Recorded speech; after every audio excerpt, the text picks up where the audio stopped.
నేను రిపోర్టర్.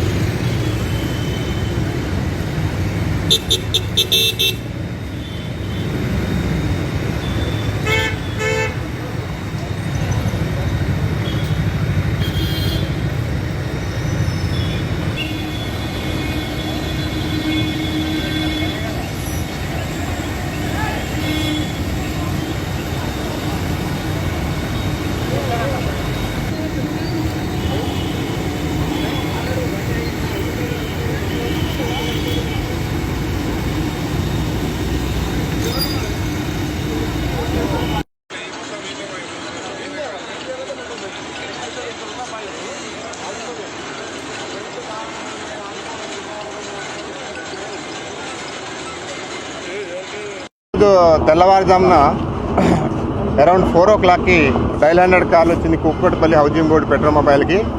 ఇది KPHB service రోడ్లో Ramdev sanitary hardware and paint shop లోపల ఫైర్ అండ్ మంటలు అంటుకునే వచ్చింది. ఇమ్మీడియట్గా పోలీసు వాళ్ళు ఇక్కడ రీచ్ అయిన పెట్రోల్ మొబైల్. తర్వాత డిస్ట్రిక్ట్ ఫైర్ ఆఫీసర్ సుధాకర్ రావు గారు, సంపత్ కుమార్ గారు, మా ఇన్స్పెక్టర్ నైట్ డ్యూటీ సతీష్ గారు, మా ఇన్స్పెక్టర్ రవీంద్ర అని Rayadurgam police station Ravinder, night zonal officer plus ఇక్కడ లోకల్ సిబ్బంది నాగరాజ్ ఎస్ఐ అందరూ కలిసి ఇమ్మీడియట్గా రావడం జరిగింది. ఇమ్మీడియట్గా ఫైర్ డిపార్ట్మెంట్ నుంచి మాకు నిచ్చెన రావడం జరిగింది. ఆ నిచ్చెనతోని దాదాపుగా 4 అంతస్తుల పైన ఉన్న టెర్రాస్ మీద ఈ రామ్దేవ్ హార్డ్వేర్ షాప్ సంబంధించిన వాచ్మెన్ ఉంటాడు రాములు, అతని మిస్సెస్, అతని 2 పిల్లలు, వాళ్ళ 4 పైన కాపాడని చెప్పి వాళ్ళు ఆర్తనాలు చేస్తుంటే ఇమ్మీడియట్గా ఫైర్ డిపార్ట్మెంట్ వాళ్ళ నిచ్చెన తీసుకొని పైకేసి పక్క బిల్డింగ్ నుంచి అటు వచ్చి వాళ్ళ క్షేమంగా 4 కూడా నిచ్చెన ద్వారా వీళ్ళ బండ్లు తీసుకొని కిందికి రావటం, వాళ్ళ 4 కూడా సేవ్ అయినారు, వాళ్ళ ప్రాణాలు కాపాడబడ్డాయి.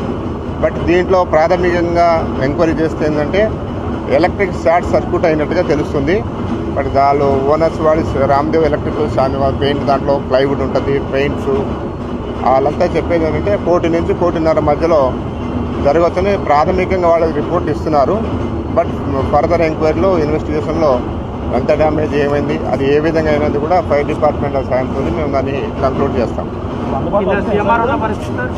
సిఎంఆర్ దాని పక్కనే సిఎంఆర్ జ్యువెలర్ షాప్ ఉంది, ఇటు పక్కనే తరుణి బట్టల షాప్ ఉంది, అటు పక్కన Joy Lukas and gold jeweller shop ఉంది. ఈ మూడింటికి ఎటువంటి మంట అంటుకోకుండా ఫైర్ డిపార్ట్మెంట్ వాళ్ళు చాలా చక్కగా, అదేవిధంగా బ్యాక్ సైడ్ విజయ్ డయాగ్నోస్టిక్, ఈ 4 బిల్డింగ్లో ఎటువంటి మంటలు అంటుకోకుండా ఫైర్ డిపార్ట్మెంట్ వాళ్ళు ఎక్కువ ఫైర్ టెండర్స్ తీసుకొచ్చి వాటర్ చేసి జనరల్ మీద వాటర్ వర్క్ వాళ్ళు కూడా మాకు time to time water tankers తీసుకొచ్చి నీళ్లు నింపటం వల్ల ఈ 4 బిల్డింగ్లను కూడా మనం ఫర్దర్ ఫ్లేమ్స్ ఎక్స్టెండ్ కాకుండా వాటిని ఆపుకోగలిగినాము. వాటికి ఎటువంటి డ్యామేజ్ కాలేదు.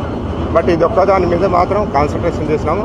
బట్ నో క్యాజువాలిటీస్, ఎవరికి ఏమి హామీ జరగలేదు. ఉన్న 4 ఫ్యామిలీ పైన ఎవరైతే వాళ్ళనైతే రక్షించినాము. ఫైర్ డిపార్ట్మెంట్కి కృతజ్ఞతలు తెలియపరుస్తున్నాము. Thank you.